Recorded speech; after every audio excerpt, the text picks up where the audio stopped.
हूँ राबिया बेगम। बच्चों, आज हम पढ़ेंगे छठी कक्षा के हिंदी विषय की पुस्तक बाल राम कथा का पाठ लंका विजय। बच्चों, इस पाठ को शुरू करने से पहले हम पिछली पाठ के बारे में थोड़ा पढ़ेंगे। पिछली कक्षा में हमने पढ़ा था कि हनुमान लंका से वापस आकर लंका का तथा सीता के बारे में राम को बताते हैं। अब उनका लक्ष्य एक ही होता है, लंका पर आक्रमण करना। सुग्रीव की वानर सेना युद्ध के लिए तैयार थी, लेकिन उनके सामने एक चुनौती थी, समुद्र कैसे पार करें, क्योंकि सुग्रीव की वानर सेना में हर वानर हनुमान जैसा नहीं था। बच्चों, आज हम इसी के आगे की कथा को हम पढ़ेंगे। बच्चों, आप अपने पाठ्य पुस्तक को खोलो, मैं पढ़ती हूँ, आप उसे ध्यान से देखिए। लंका विजय। लंका कूच की तैयारियां रात भर चलती रही, सभी तत्पर, सभी उद्धत। सुबह कूच से पहले सुग्रीव ने वानरों को संबोधित किया, युद्ध के बारे में कहा, युद्ध भयानक होगा। इसमें केवल वही सैनिक जाएंगे जो शारीरिक और मानसिक रूप से स्वस्थ हो, जो दुर्बल है यहीं रुक जाए। वानर सेना को युद्ध के नियम बताए गए, रक्षा और आक्रमण के तरीके। बच्चों, लंका जाने की तैयारियां पूरे रात भर चलती रही, सभी तैयार थे। तत्पर मतलब तैयार होना, तो सभी तैयार थे। सुबह सभी को जाने के लिए सुग्रीव ने अपने वानरों को युद्ध के बारे में संबोधित किया। उन्होंने कहा, युद्ध भयानक होगा, इसमें केवल वही सैनिक जाएंगे जो शारीरिक और मानसिक रूप से स्वस्थ होंगे, दुर्बल सैनिक यहीं रुक जाएंगे। वानर सेना को युद्ध के नियम बताए गए तथा उन्हें किस प्रकार रक्षा करनी है, कैसे आक्रमण करने हैं, उसके तरीके भी उन्हें बताए गए। आगे देखिए बच्चों, सेना किष्किंधा से दहाड़ती गरजती किलकारियां भरती रवाना हुई। राम, लक्ष्मण और सुग्रीव की जयकार से आकाश गूंज उठा। लाखों वानर थे, चारों ओर कोलाहल। वे पेड़ों पहाड़ों को रौंदते चले जा रहे थे। इसका नेतृत्व नल कर रहे थे सुग्रीव के सेनापति। जम्वल और हनुमान सबसे पीछे थे, यह सेना की रणनीति का हिस्सा था। तो बच्चों, वानर सेना दहाड़ती गरजती किलकारियां भरती किष्किंधा से रवाना हुई। राम, लक्ष्मण और सुग्रीव की जय जयकार से पूरा आकाश गूंज उठा। लाखों की संख्या में वानर थे, चारों ओर शोरगुल, कोलाहल मतलब शोरगुल, चारों ओर शोरगुल था। वे पेड़ों को पहाड़ों को रौंदते हुए आगे चले जा रहे थे। सुग्रीव का सेनापति नल इस युद्ध दल का नेतृत्व कर रहा था और सेना की राजनीति के हिस्से के रूप में जम्वल और हनुमान सबसे पीछे चल रहे थे। दिन रात चलकर सेना ने महेंद्र पर्वत पर डेरा डाला, वही पर्वत जहां से हनुमान ने छलांग लगाई थी। समुद्र निकट ही था। पर्वत पर सेना का ध्वज लगाया गया, तंबू लगे, पताकाएं हवा में लहरा रही थी। तो बच्चों, जो वानर सेना है वो दिन भर चलते चलते महेंद्र पर्वत पहुंच गए और वहां पर उन्होंने अपना डेरा डाल दिया। ये महेंद्र पर्वत जो हमने पिछली लेसन में हमने पढ़ा था, पाठ में पढ़ा था कि ये वही पर्वत है जिस पर हनुमान ने छलांग लगाकर समुद्र को पार किया था। समुद्र बिल्कुल पास में था। पर्वत पर सेना का ध्वज वहां पर लगाया गया, तंबू वहीं पर बना दिया गया और झंडे हवा में लहरा रहे थे। उधर लंका में खलबली मची हुई थी, राक्षसों में बेचैनी थी, उनके मन में डर बैठ गया था राम की शक्ति को लेकर। जिसका दूत लंका में आग लगा सकता है वह स्वयं कितना शक्तिशाली होगा। नगर में चर्चा का विषय यही था, लेकिन रावण इससे अनभिज्ञ था। उसे कौन बताता, किसी में इतना साहस नहीं था। तो बच्चों, जब रावण की सेना ने देखा कि समुद्र के निकट राम के झंडे लहरा रहे हैं, उसे देखकर लंका में खलबली मच गई। राक्षस बेचैन हो गए, उनके मन में डर बैठ गया, क्योंकि वे राम की शक्ति को जान गए थे। उन्होंने सोचा कि जिसका दूत लंका में आग लगा सकता है, वह स्वयं कितना शक्तिशाली होगा। नगर में चर्चा का सिर्फ यही एक विषय था, लेकिन रावण इन सब से बेखबर था। उसे कौन बताता, किसी के पास इतनी हिम्मत नहीं थी कि ये बातें जाकर रावण को बता सके। ये चर्चाएं विभीषण ने सुनी। नगर की हताशा उनसे देखी नहीं गई। ऐसी हताश सेना युद्ध नहीं कर सकती, उनकी पराजय निश्चित है। वे रावण के पास गए, उसे सही स्थिति बताने समझाने। राम से युद्ध ना किया जाए। उन्होंने कहा, आप सीता को लौटा दें, सबका कल्याण इसी में है। सीता मिल जाएगी तो वे आक्रमण नहीं करेंगे। तो बच्चों, जो राक्षस चर्चाएं कर रही थी, वो चर्चाएं विभीषण ने भी सुनी। नगर की हताशा मतलब निराशा, तो वहाँ की जो निराशा थी वह विभीषण ने भी देखी। तो उन्होंने देखा कि ऐसी निराश सेना कैसे युद्ध कर सकती है। अगर ये सेना युद्ध करेगी तो वो अवश्य ही पराजय हो जाएगी। तो वे रावण के पास गए। उन्होंने रावण को सही स्थिति बताने के लिए और समझाने के लिए वे रावण के पास गए। राम से युद्ध नहीं करे।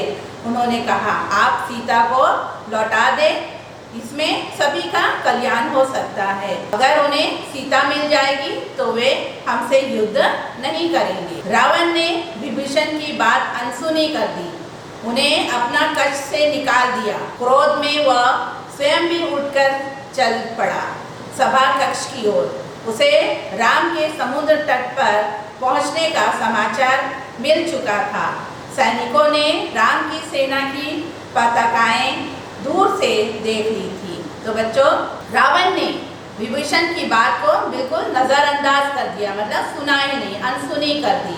उन्होंने उसे अपने कमरे से निकल जाने के लिए कहा और क्रोध में आकर वह खुद उठकर चलने लगा अपने सभा कक्ष की ओर।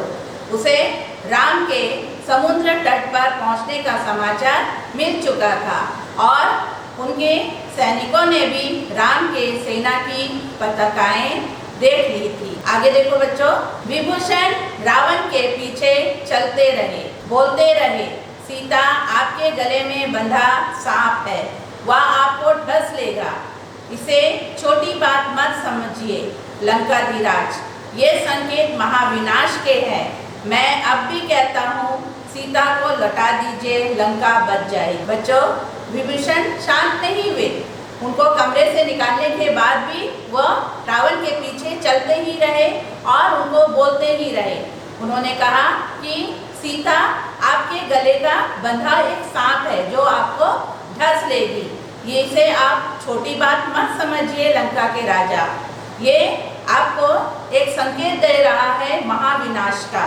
मैं अब भी कहता हूँ कि आप सीता को लौटा दीजिए, इससे आक्रमण नहीं होगा और हमारी लंका बच जाएगी। तब बच्चों, रावण ने उन्हें क्या कहा, तुम मेरे भाई नहीं शत्रु हो, मेरे शत्रु के शुभ चिंतक हो।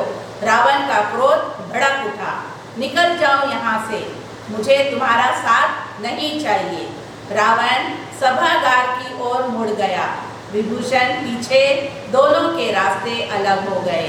तो बच्चों, रावण गुस्से में आ गया। उन्होंने विभीषण से कहा, लगता है तुम मेरे भाई नहीं हो, तुम मेरे शत्रु हो, तुम तो शत्रु के, हमारे जो शत्रु है उनके तुम शुभ चिंतक हो। रावण क्रोध से भड़क उठा और उन्होंने उसे कहा, निकल जाओ तुम यहाँ से, मुझे तुम्हारा साथ नहीं चाहिए।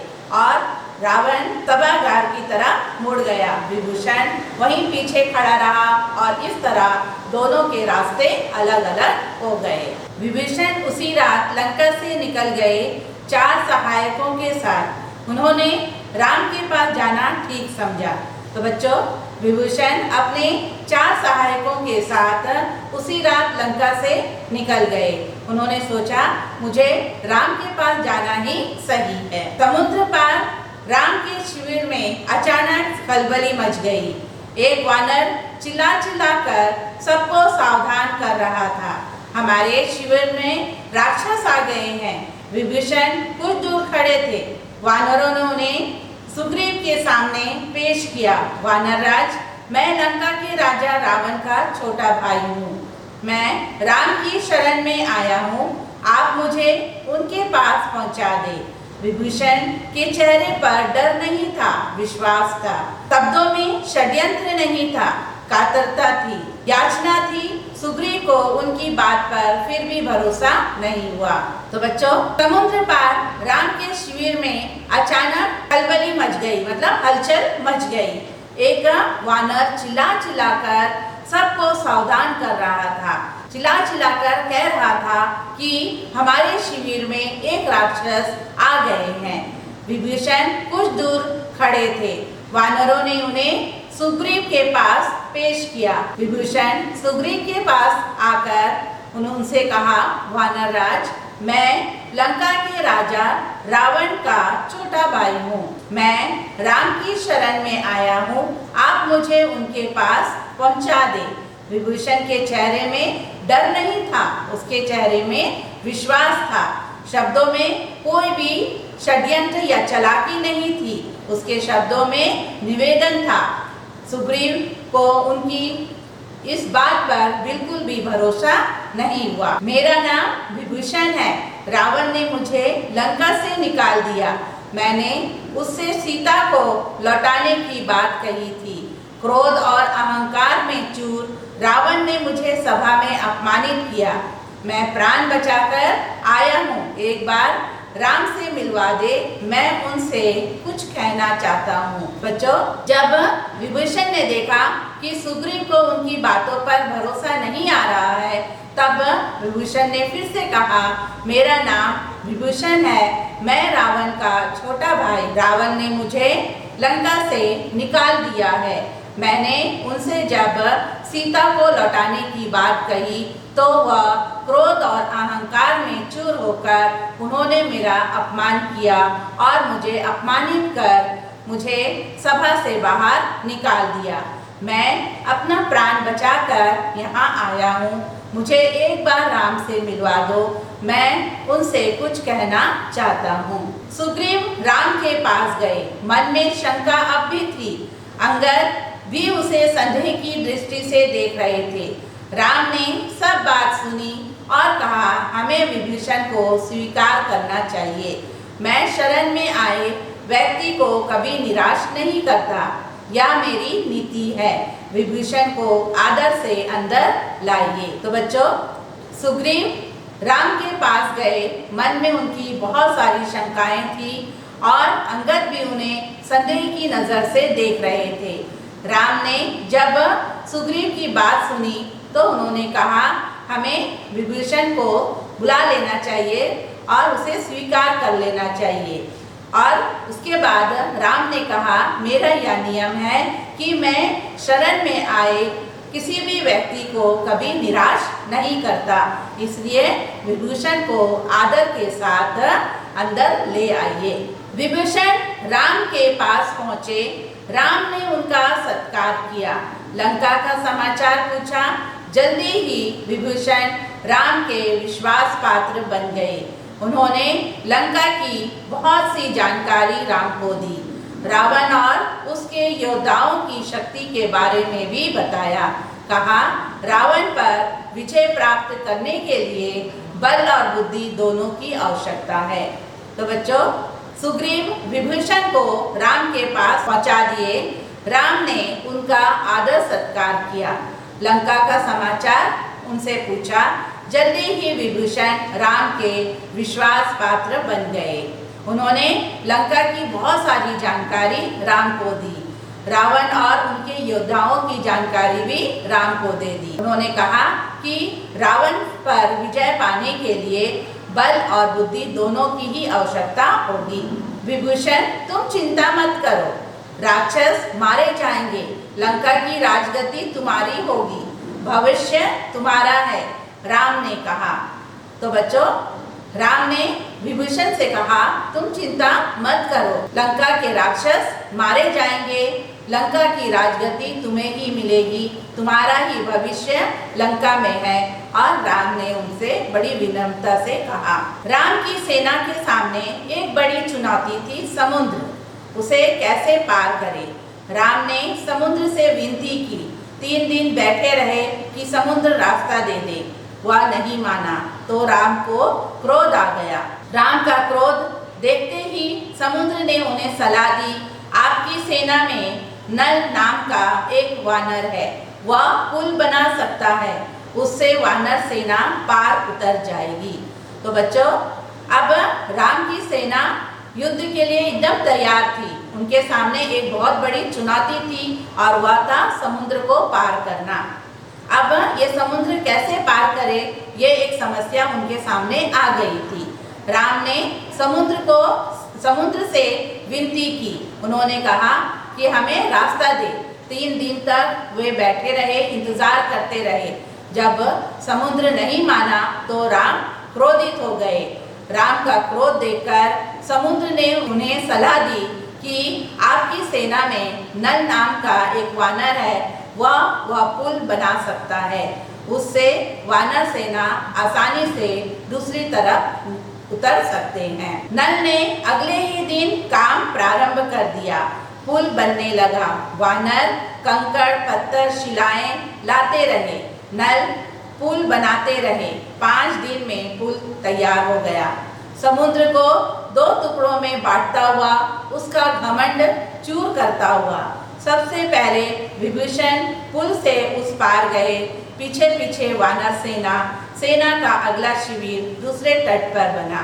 तो बच्चों, जब नल को पुल बनाने का काम सौंपा गया तो नल ने दूसरे ही दिन से पुल बनाने का काम प्रारंभ कर दिया। अब पुल बनने लगा। वानर सेना कंकड़ पत्थर शिलाएं ला लाकर उन्हें देती थी। अब नल पुल बनाते रहे। समुद्र को 2 टुकड़ों में बांटता हुआ, उसका घमंड को चूर करता हुआ 5 दिन में पुल बनकर तैयार हो गया। सबसे पहले उस पुल से विभूषण पार हुए, उसके पीछे पीछे वानर सेना, और इस तरह सेना का शिविर दूसरे तट पर बन गया। असंभव! रावण क्रोध से चीख उठा। समुद्र पर पुल कैसे बन सकता है? इस समाचार से रावण को विस्मय हुआ, भय भी, लेकिन उसने जो मन में ठान लिया था उससे डिगा नहीं। उसने आदेश दिया, सेना तैयार की जाए, युद्ध का समय आ पहुंचा है। तो बच्चों, जैसे ही राम को पता चला कि समुद्र में पुल बन गया है तो रावण क्रोध से चीख उठा। उन्होंने कहा, असंभव, ये कैसे हो सकता है? समुद्र पर पुल कैसे बन सकता है? इस समाचार से रावण को बड़ा आश्चर्य हुआ और उनके मन में डर भी उत्पन्न हुआ, लेकिन उन्होंने जो अपने मन में ठान रखा था उससे वो हिला नहीं। उसने अपने सेना को आदेश दिया कि तैयार हो जाओ, अब युद्ध का समय आ गया है। अब दोनों सेनाएं समुद्र के एक ही ओर थी।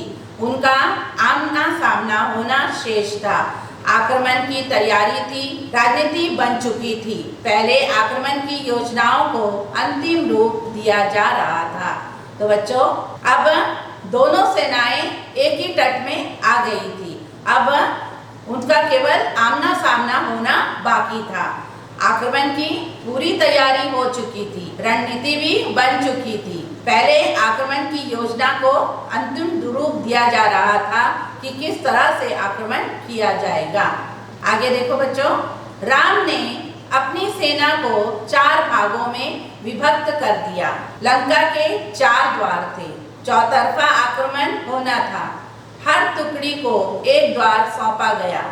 राम ने पर्वत शिखर पर चढ़कर स्वयं लंका का निरीक्षण किया। लंका के वैभव से भी वे चकित थे। उन्होंने लक्ष्मण को बताया। सूर्योदय होते ही राम ने आदेश दिया, लंका को चारों ओर से घेर लिया जाए। वानर सेना जयकार करती चल पड़ी। तो बच्चों, राम ने अपनी सेना को 4 भागों में विभक्त किया। विभक्त मतलब बांटना। विभक्त मतलब बांटना। उन्होंने अपनी सेना को 4 भागों में बांट दिया। लंका के 4 द्वार थे। अब आक्रमण चौतरफा। चौतरफा मतलब चारों ओर से। तो जो युद्ध है वो चारों तरफ से होना था। हर टुकड़ी को एक द्वार सौंप दिया गया।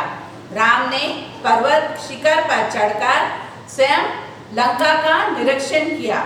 लंका के वैभव से वे चकित थे। उन्होंने ये बात लक्ष्मण को भी बताई। सूर्योदय होते ही राम ने आदेश दिया कि लंका को चारों ओर से घेर लिया जाएगा। वानर सेना जयकार करती हुई चल पड़ी। इस बीच राम ने अंगद को बुलाया। कहा, तुम जाओ लंका मेरे दूत बनकर सुलह का अंतिम प्रयास करो ताकि युद्ध टल जाए। रावण से कहो कि सीता को लौटा दे, अन्यथा उसका अंत होगा। तो बच्चों, इस बीच राम ने क्या किया, अंगद को अपने पास बुलाया और उनसे कहा, तुम लंका में मेरे दूत बनकर जाओ और वहां जाकर सुलह का अंतिम प्रयास करो ताकि युद्ध टल जाए, वे सीता को लौटा दे। अगर वे सीता को नहीं लौटाते हैं तो उसका अंत बहुत बुरा होगा। अंगद ने ऐसा ही किया, पर रावण नहीं माना। राम का संदेश सुनकर रावण क्रोधित हुआ। कुछ राक्षसों ने उन पर आक्रमण किया। अंगद वहां से बचकर राम के पास पहुंचे। कहा, रावण को कोई पश्चाताप नहीं है। वह हमारे साथ सुलह के लिए तैयार नहीं है, युद्ध चाहता है। अब युद्ध ही एकमात्र विकल्प है। वानर युद्ध के लिए तैयार थे।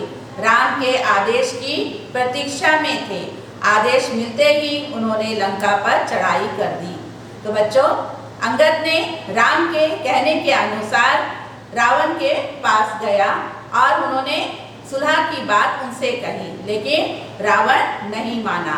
राम का संदेश सुनकर रावण बहुत क्रोधित हो गया। उनके कुछ राक्षसों ने उन पर आक्रमण भी किया। अंगद वहां से जान बचाकर भाग निकला और सीधे राम के पास आ गया। उन्होंने राम से कहा, मैं रावण को कोई पश्चाताप नहीं है। वह हमारे साथ सुलह करने को बिल्कुल तैयार नहीं है। रावण युद्ध चाहता है। अब युद्ध ही एकमात्र साधन है। वानर युद्ध के लिए तैयार थे। राम के आदेश की वे केवल प्रतीक्षा कर रहे थे और आदेश मिलते ही उन्होंने लंका पर चढ़ाई कर दी। तो बच्चों, ये था आज का हमारा पाठ। अब हम इस पाठ पर से आधारित कुछ प्रश्नों के उत्तर भी करेंगे। तो पहला प्रश्न है बच्चों, सुग्रीव ने वानरों को संबोधित करते हुए क्या कहा? बच्चों, इस प्रश्न का उत्तर है, सुग्रीव ने वानरों को संबोधित करते हुए कहा कि युद्ध भयानक होगा। केवल वही सैनिक युद्ध में जाएंगे जो शारीरिक और मानसिक रूप से स्वस्थ होंगे। दूसरा प्रश्न बच्चों, लंकावासी किस बात को लेकर चिंतित थे? बच्चों, इस प्रश्न का उत्तर है, लंकावासी राम की शक्ति को लेकर चिंतित थे, क्योंकि वे उनके दूत हनुमान की ताकत देख चुके थे। तीसरा प्रश्न बच्चों, विभीषण ने रावण को क्या समझाया? इस प्रश्न का उत्तर है, विभीषण ने रावण को समझाया कि अब सीता को लौटा दे, इसी में सबका कल्याण है। चौथा प्रश्न बच्चों, समुद्र ने राम को क्या सलाह दी? इस प्रश्न का उत्तर है, समुद्र ने राम को सलाह दी कि उनकी सेना में नल नाम का वानर है जो पुल बना सकता है। उससे वानर सेना पार उतर जाएगी। पांचवा प्रश्न, राम ने अंगद को लंका क्यों भेजा? इस प्रश्न का उत्तर है, राम ने रावण से सुलह का अंतिम प्रयास करने के लिए अंगद को लंका भेजा। तो बच्चों, आज का पाठ यहीं तक। मैं आशा करती हूँ आप लोगों को ये पाठ अच्छी तरह समझ आया होगा। धन्यवाद।